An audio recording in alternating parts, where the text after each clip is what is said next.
8:30 bus സ്റ്റോപ്പിൽ വന്നിരിക്കണം. നമ്മൾ യാതൊക്കെ നമുക്ക് ചെറിയൊരു ഫംഗ്ഷൻ ഉണ്ട്. കുഞ്ഞിക്കല്യാണം എന്ന് പറയുന്നത് നമ്മൾ പെൺകുട്ടിയുടെ വയസ്സിൽ. അപ്പോൾ പാർക്കുട്ടി പോകണമെങ്കിൽ ശരിയായിട്ട് വരാം. അത് പള്ളിയിലെ ലോക്ക് ഇട്ട പോലെ ഉണ്ട് അവൾ കാണാനായിട്ട്. അങ്ങനെ എന്താ പറയുക, കുഞ്ഞിക്കല്യാണം എന്ന് പറയുന്നത് നമ്മൾ പെൺകുട്ടികൾ വയസ്സറിയിച്ച് കഴിയുമ്പോൾ ഉള്ള ഫംഗ്ഷനുണ്ട് കുഞ്ഞിക്കല്യാണം എന്ന് പറയുന്നത്. അങ്ങനെ നമ്മൾ വീട്ടിലെത്തിയിട്ടുണ്ട്. അപ്പോൾ ഫംഗ്ഷനൊക്കെ തുടങ്ങിയിട്ട് ഒരുവിധ ആൾക്കാരും ബന്ധുക്കളൊക്കെ വന്നിട്ടുണ്ട്.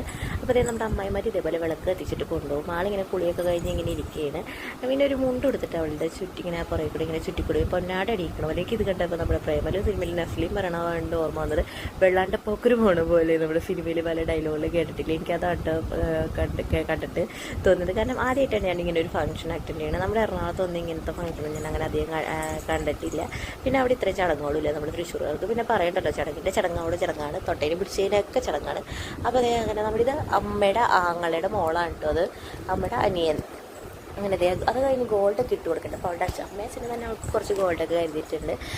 പിന്നെ അത് കഴിഞ്ഞിട്ട് ഫുഡൊക്കെ കൊടുക്കട്ടെ. സദ്യ ആയിരുന്നില്ല കേട്ടോ, നമുക്ക് ദം ബിരിയാണി